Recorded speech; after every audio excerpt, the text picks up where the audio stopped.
시청자 여러분, 지난번에 말했던 것처럼 통관 개념을 가지고 교육학 전 분야에 대해서 한번 언급을 하려고 합니다. 통관 개념이라는 것은 이제 영어로 말하면 크로스 커팅 컨셉스. 나무가 있으면 나무를 이렇게 키우면 세로격이라 그러고, 나무를 이렇게 키우면 가로격이라고 하는데, 우리 교육학에 보면 교육 사철학이 있고, 심리학, 생활지도론, 교육 과정론, 교수 학습론, 평가 통계 연구, 이렇게 전 분야를 관통하는 통섭적 개념, 이게 이제 통관 개념이라는 건데, 교육학 책을 보면 흥미라는 개념이 있어요. 흥미는 우리가 이제 영어로 인트레스트. 흥미라는 개념은 교육학의 전 분야를 관통하는 중요한 개념이다. 의외로 논술을 공부를 할 때 옛날에 객관식 문제집을 가지고 논술 공부를 하면은 아주 좋다고 했는데, 지금까지 우리가 이제 객관식에서 문제 볼 때 흥미와 관련된 문제가 아주 많이 나와요. 흥미는 또 영어 인트레스트를 모르는 사람은 없는데, 인터레스트라는 말은 두 사물 사이의 거리를 뜻합니다. 흥미가 있다는 것은 두 사물 사이의 거리를 줄이는 것, 어떤 대상에 몰입되어 있는 것, 장애를 극복하는 힘, 이런 걸 이제 흥미라고 그래요. 근데 흥미를 이렇게 말하면 어려운데, 자, 우리가 재미있는 일을 할 때는 잠이 오고 허리가 아파도 장애를 극복하고 몰입을 하기 때문에 창의력이 나오고, 이렇게 해서 우리가 성취했던 목표를 빨리 달성하는 것이죠. 공부만 하면 잠이 온다. 근데 바둑을 두면, 게임을 하면 흥미가 있어. 밥을 안 먹어도 배가 고픈지도 모르고 잠이 오지도 않아. 그래서 온갖 장애를 극복하고 내가 목표로 하는 것을 단축해서 목표를 달성할 수 있다는 것이죠. 우리 옛날 어른들이 머리가 좋아도 노력한 사람을 따라가지 못하고, 노력한 사람을 즐겨하는 사람이 이긴다. 머리보다는 노력이 중요하고 노력보다는 흥미가 중요하다. 흥미는 교육학의 14개 파트를 관통하는 통섭 개념이다.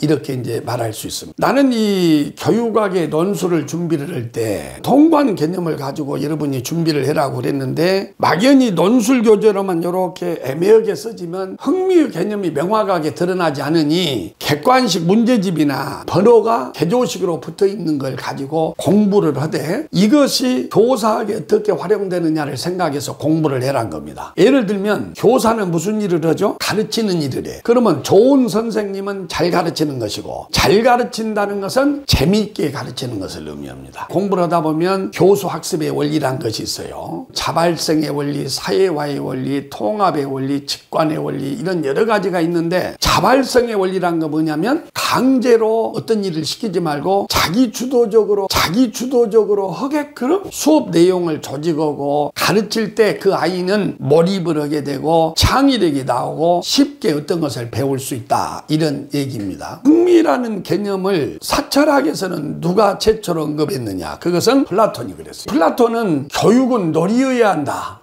아이가 재미있게 노는 놀이 과정을 잘 보면 그 아이의 잠재력을 알 수가 있기 때문에, 놀이를 통해서 아이들을 가르칠 때 그 아이의 잠재 능력과 끼, 꿈, 이게 잘 드러난다고 보기 때문에 교육은 놀이여야 된다, 이런 말을 일찍이 플라톤이 했습니다. 여러분이 잘 아는 20세기 진보주의자 존두이가 이런 말을 했죠. 흥미는, 이 아이는 자연적 경향이 재미있는 걸 좋아해요. 재미있는 걸 하려고 하지, 외부에서 부모나 선생님이 강요하는 것에 대해서 저항을 한다고 그랬어요. 아이들이 재미있는 걸 하게끔 놀이 중심으로 이렇게 가르치고, 책보다는 활동 중심, 가만히 앉아서 설명을 듣기보다는 문제 해결식 수업, 경험 중심의 교육을 할 때 이 아이는 스스로 노력을 하게 되고, 재미있게 어떤 일을 하게 되면 마음이 잡되지 않으니까 나쁜 짓을 하지 않는다. 흥미와 노력, 흥미와 훈육 사이에는 대립이 없다, 이렇게 말을 했습니다. 근데 이게 참 재밌는 것이, 우리는 공부해라 그래요. 그러면서 아이의 적성과 꿈과 희망, 이런 것을 들여다보지 않고 무조건 부모의 요구에 의해서 어떤 진학을 결정을 하고, 아이의 꿈과 희망, 적성 잘하는 것보다는 앞으로 해야 할 것, 좋은 직업을 찾기 위해서 교육을 시켰단 말이에요. 그러니까 아이들이 비뚤어지고, 부모는 노력해라고 하지만은, 선생님은 열심히 해라고 하지만은 아이들은 열심히 하지 가르치지 않는다. 그래서 전도인은 재미있게 가르치고 재미있는 방법을 통해서 놀이로서 교육을 해야만이 그 아이가 노력을 하게 되고